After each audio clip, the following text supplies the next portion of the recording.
జీడిపప్పు అంటే ఇష్టం కదా, తీసుకో. Thank you. మీకు ఒక శుభవార్త తీసుకొచ్చాను చంద్రశేఖర్ గారు. కాఫీ టీ ఏమైనా తీసుకుంటారా? అయ్యా, ఆ శుభవార్త వింటేనే నా కడుపు నిండిపోయింది.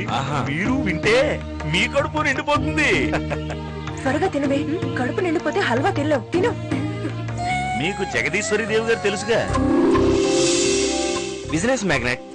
అక్షరాల ఆవిడే. మీ గురించి అన్ని విషయాలు తెలుసుకుని ఆవిడే మీ ఇంటికి పెళ్లి చూపులకు వస్తున్నామని చెప్పి రమ్మన్నారు.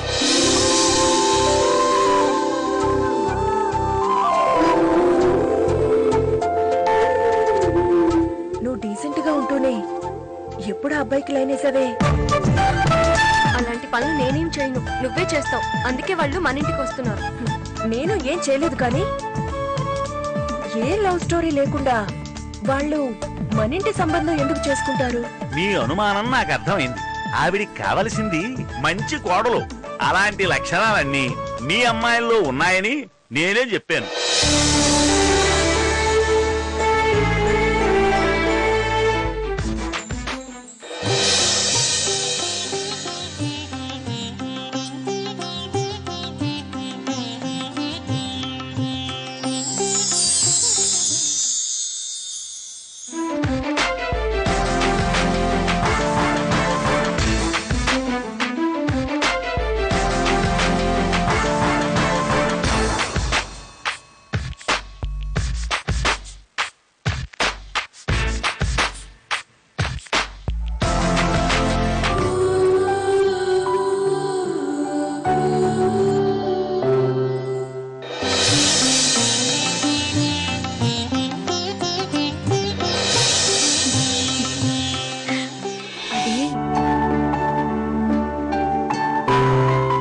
ఫోటో నేను చూశాను.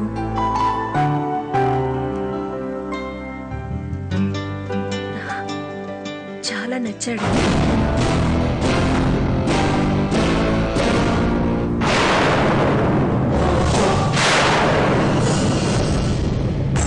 అందుకే ఈ సంబంధం నేను చేసుకుంటాను నాన్న.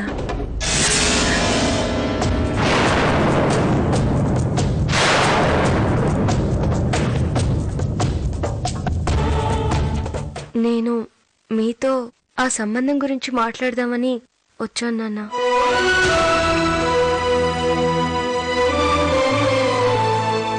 రేఖ మాట్లాడింది నేను విన్నాను నాన్న. కొంచెం సేపు కూడా పడుకుందాం ప్రశాంతంగా. పని ఉండదు, పాట ఉండదు. ఎన్నిసార్లు పిలవాలి? ఏనవాళ్లేదు. అంటే వినిపించాలి కదా అని. ఒళ్ళు దగ్గర పెట్టుకుంటే అన్నీ వినిపిస్తాయి.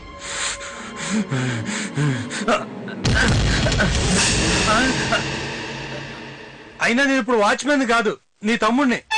ఏదో దూర బంధువైనా నీ మనసుకు దగ్గరైన ఏదో పట్టపగలు ఒక పెగ్గు తాగానని చెప్పి 10 రోజులు వాచ్మెన్ డ్యూటీ చేపిస్తావా? అంతకన్నా పెద్ద తప్పు చేస్తే 10 రోజులు పాకి తొట్లు కడిగిస్తావా? తప్పకుండా. నీలో మార్పు కోసమే ఈ పనిష్మెంట్. అయినా జనాల్లో మార్పు తేవడానికి పొలిటికల్ పార్టీలు చాలా ఉన్నాయి కదా. ఒకళ్ళు తెస్తామని, ఒకళ్ళు తెచ్చేసామని, ఒకళ్ళు తేబోతున్నామని రకరకాలుగా చెప్తున్నారు. నీకెందుకక్క శ్రమ? ఆపుతావా? ఏంటి మార్పునా? నీ నోటిని. పెళ్లి చూపులకెళ్ళాలి, రెడీ అవ్వు. సాయంత్రం ఫిక్స్ చేసావు కదా. పొద్దున్నే వెళ్తే నీకేమైనా ప్రాబ్లమా? వాళ్ళకి ప్రాబ్లం కదా. దాంతో మనకేంటి సంబంధం?